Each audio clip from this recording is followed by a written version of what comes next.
আসসালামু আলাইকুম। আশা করি সবাই ভালো আছেন। প্রতিবারের মতো আজকেও আমরা একটি গুরুত্বপূর্ণ ওষুধ নিয়ে আলোচনা করব। বন্ধুরা, স্ক্রিনে যে ওষুধটি আপনারা দেখতে পাচ্ছেন সেটি হল পিউরিসাল সিরাপ।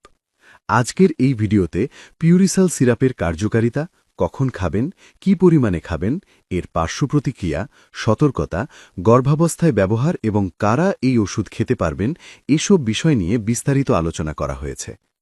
যারা নিয়মিত স্বাস্থ্য বিষয়ক তথ্য পেতে চান তারা আমাদের চিকিৎসা বার্তা চ্যানেলটি সাবস্ক্রাইব করে পাশে থাকুন। পিউরিসাল সিরাপ বাজারে নিয়ে এসেছে ইনসেপ্টা ফার্মাসিউটিক্যালস লিমিটেড। এছাড়াও বাজারে লেভোসালবিউটামল গ্রুপের বিভিন্ন ওষুধ পাওয়া যায়। সেগুলোর মধ্যে বহুল ব্যবহৃত হল যেমন ব্রিজি, SKF Pharmaceuticals, Brodil, Levo, ACI, Levostar, Square Pharmaceuticals ইত্যাদি। এই সিরাপে রয়েছে লেভোসালবিউটামল 1 মিলিগ্রাম প্রতি মিলিলিটার, যা একটি শক্তিশালী ব্রঙ্কোডাইলেটর ঔষধ।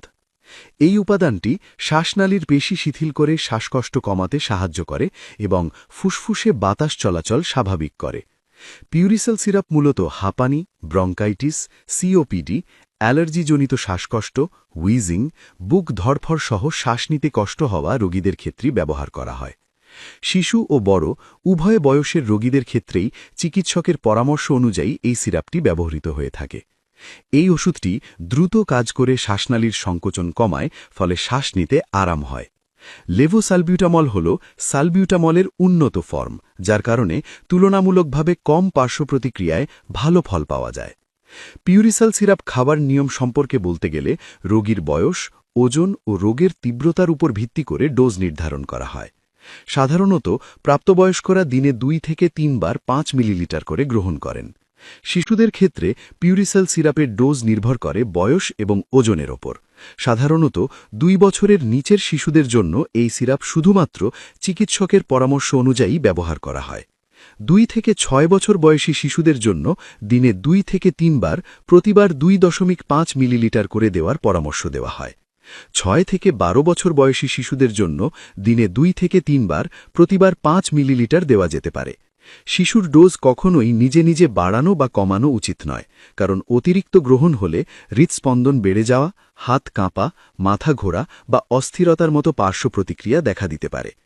পিউরিসাল সিরাপ ব্যবহার করার সময় সবসময় ডাক্তারের পরামর্শ এবং বয়স অনুযায়ী সঠিক ডোজ মেনে চলা আবশ্যক।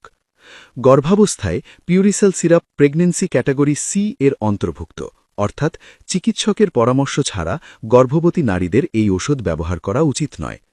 একইভাবে স্তন্যদানকালীন সময়েও সতর্কতার সাথে ব্যবহার করতে হয়। পিউরিসাল সিরাপ সাধারণত ভালোভাবে সহনীয় হলেও কিছু ক্ষেত্রে হৃৎস্পন্দন বেড়ে যাওয়া, হাত কাঁপা, মাথা ব্যথা, অস্থিরতা, বমি ভাব বা মাথা ঘোরা দেখা দিতে পারে।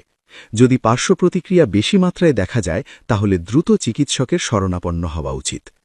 যাদের হৃদরোগ, উচ্চ রক্তচাপ, থাইরয়েডের সমস্যা বা ডায়াবেটিস রয়েছে তাদের ক্ষেত্রে এই ওষুধ ব্যবহারে বিশেষ সতর্কতা প্রয়োজন।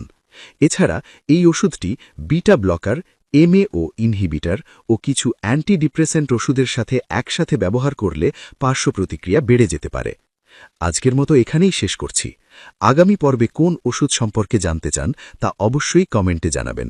ভিডিওটি ভালো লাগলে চ্যানেলটি সাবস্ক্রাইব করে বেল আইকনটি চাপতে ভুলবেন না। ভালো থাকুন, সুস্থ থাকুন, চিকিৎসা বার্তার সাথে থাকুন। ধন্যবাদ।